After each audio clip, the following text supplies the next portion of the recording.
हिंदी में यूपीएससी की तैयारी से संबंधित प्रोग्राम्स को देखने के लिए सब्सक्राइब करें study IQIAS Hindi. Hello everyone, स्वागत है आप लोगों का। उम्मीद है कि आप लोग बहुत अच्छे होंगे, आपकी तैयारी बहुत अच्छी चल रही होगी। और तैयारी को बेहतर बनाने के लिए कुछ इंपॉर्टेंट खबरें होती हैं जो आपको जानना बहुत ज़रूरी है। शिक्षा जिसका जीवन में बहुत ही महत्व है। आप अगर शिक्षित हैं तो आपके लिए तो बेहतर है ही। एक बेहतरीन समाज का निर्माण आप करते हैं और इसी के साथ में इस देश को बेहतर बनाने में आपका कॉन्ट्रीब्यूशन बहुत होता है। शिक्षा के अधिकार को सुनिश्चित करने के लिए या शिक्षा हर एक व्यक्ति तक पहुँचे, इसको सुनिश्चित करने के लिए right to education RTE act बना। और उस एक्ट के बाद शिक्षा काफ़ी सुलभ हुई, काफ़ी आसान हुई। हर एक बच्चे को आसानी से किफ़ायती शिक्षा मिलना शुरू हुई। लेकिन इस पर एक अपवाद है। इसमें एक डिस्प्यूट था कि RTE जो एक्ट है ये माइनॉरिटीज़ पर लागू नहीं होता था। मतलब ऐसे इंस्टीट्यूट जो माइनॉरिटीज़ के हैं उन पर लागू नहीं हो रहा था। और इसको लेके 2014 में सुप्रीम कोर्ट का एक वर्डिक्ट भी था। लेकिन अभी हुआ क्या है कि सुप्रीम कोर्ट ने खुद सवाल पूछा है कि क्या ये सही है या गलत है। आपको क्या लगता है? आप अपनी राय मुझको ज़रूर दीजिएगा। आज इस पूरे आर्टिकल को एनालिसिस करने की कोशिश करते हैं। जनरल स्टडीज़ में एजुकेशन, उसके रिफॉर्म्स, माइनॉरिटीज़ और एजुकेशन राइट से रिलेटेड कोई भी टॉपिक होगा वहाँ पे आप इसको यूज़ कर पाएंगे बेहतर तरीके से। समझते हैं पूरी कहानी को, क्या कहता है आज का आर्टिकल। अल्पसंख्यक शिक्षा संस्थानों पर भी लागू होगा RTE। क्या शिक्षा व्यवस्था में होगा बड़ा परिवर्तन? आज का एजेंडा हमारा यही है डिस्कस करने का। इसको आसानी से डिस्कस करते हैं। मुद्दा क्या है? अल्पसंख्यक शिक्षण संस्थानों को RTE अधिनियम के प्रावधानों, विशेषकर 25% आरक्षण से मुक्त रखा जा सकता है। क्या जो माइनॉरिटीज़ के इंस्टीट्यूट हैं, आप सब लोग भारत के संविधान को पढ़ते हैं, आर्टिकल 29 और आर्टिकल 30, अनुच्छेद 29 और 30 हमको बताते हैं कि जो अल्पसंख्यक वर्ग है उसको अधिकार हैं अपनी भाषा, संस्कृति और लिपि के विकास को लेकर। और आर्टिकल 30 में प्रावधान किया गया है कि माइनॉरिटीज़ अपनी भाषा संस्कृति और लिपि के विकास के लिए शिक्षण संस्थानों की स्थापना कर सकते हैं और इनमें दूसरे धर्म के लोगों को प्रवेश करने से रोका जा सकता है, वर्जित किया जा सकता है। तो क्या 25% जो आरक्षण वाला मसला है वो इन पर लागू नहीं होना सही है? क्या राइट टू इक्वलिटी का वॉयलेशन नहीं है? अब RTE तो कमजोर वर्ग के बच्चों को शिक्षा उपलब्ध कराता है, तो माइनॉरिटीज़ पर भी इसको लागू होना चाहिए। यही डिबेट है। आपको क्या लगता है? ये अपनी राय हमको जरूर बताइएगा कि हाँ सर ये सही है या गलत है। ठीक है, अब देखो हाल की स्थिति क्या है। सुप्रीम कोर्ट के जस्टिस SC डट्टा ने 2014 के फैसले पर सवाल उठाया है। उन्होंने कहा है कि उस निर्णय ने अनजाने में सार्वभौमिक प्राथमिक शिक्षा, यूनिवर्सल एलिमेंट्री एजुकेशन की नींव को कमजोर कर दिया है।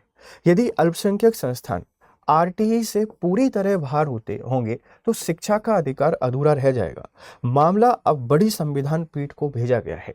सुप्रीम कोर्ट में 2014 पर इस मुद्दे पर डिबेट हुई और सुप्रीम कोर्ट ने बोला कि RTE एक्ट से जो माइनॉरिटीज़ के इंस्टीट्यूट्स हैं वो बाहर हैं। अब इस पे सवाल उठाया गया है और सवाल वाजिब भी है। शिक्षा का अधिकार धर्म, मजहब, कम्युनिटी को देखकर नहीं है। ये इक्वलिटी के अंतर्गत आता है। सबको मिलना चाहिए। हर वर्ग में आर्थिक तौर पर कमजोर लोग हैं, हर किसी को शिक्षा का अधिकार है। अब ये फैसले सुप्रीम कोर्ट के पास जाएगा। सुप्रीम कोर्ट के आर्टिकल 137 को आप लोग जानते हैं कि रिव्यू ऑफ वर्डिक्ट कर देते हैं, अपने ही फैसलों को ये संशोधित कर देते हैं। तो सुप्रीम कोर्ट इस पर क्या फैसला देगा वो देखा जाएगा। पर 2014 के सुप्रीम कोर्ट के इस फैसले को याद रखना जिसने बोला था कि अल्पसंख्यक वर्ग इस अधिनियम के दायरे से बाहर आते हैं। RTE क्या है इसको समझने की कोशिश करते हैं। मैं एक बार अपनी राय आपको बता देता हूँ।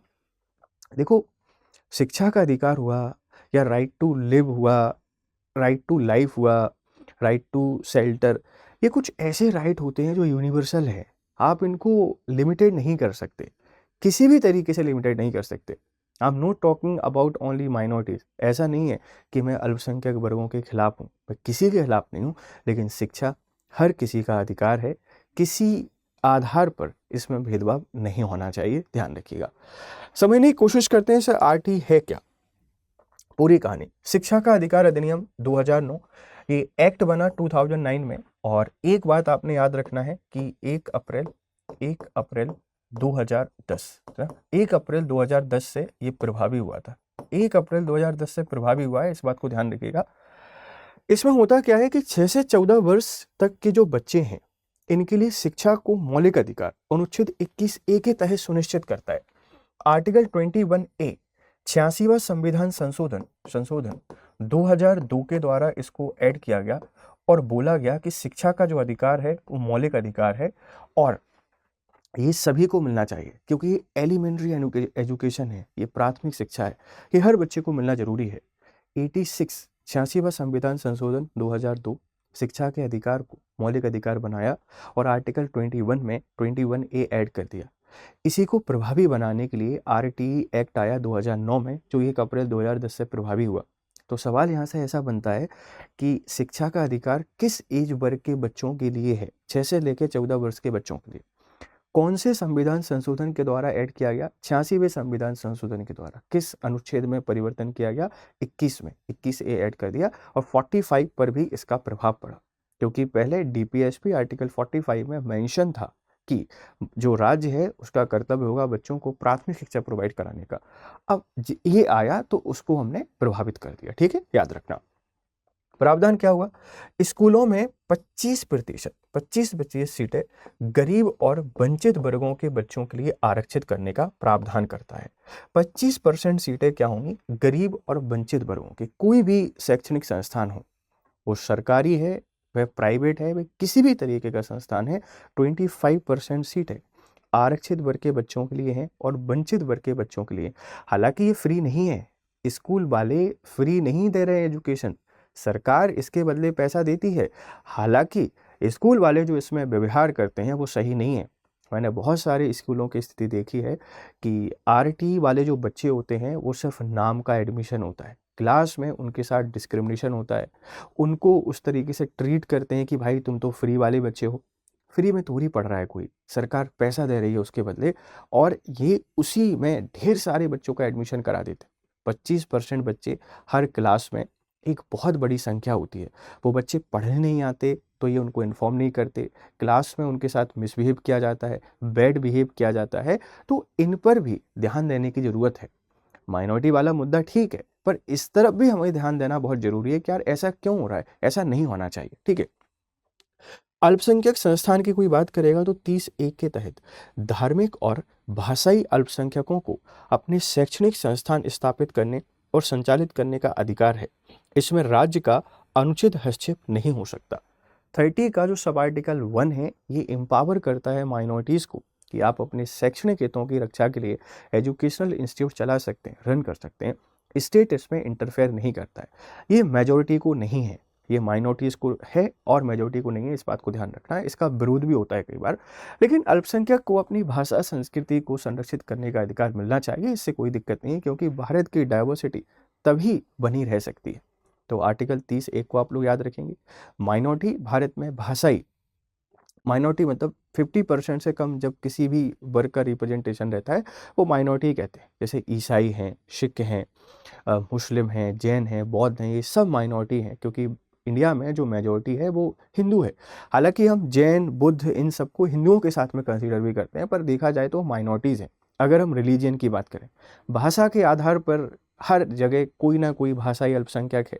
तो अल्पसंख्यक होने की परिभाषा यूनिवर्सल है, पर उसके जो क्लासिफिकेशन है वो अलग अलग है।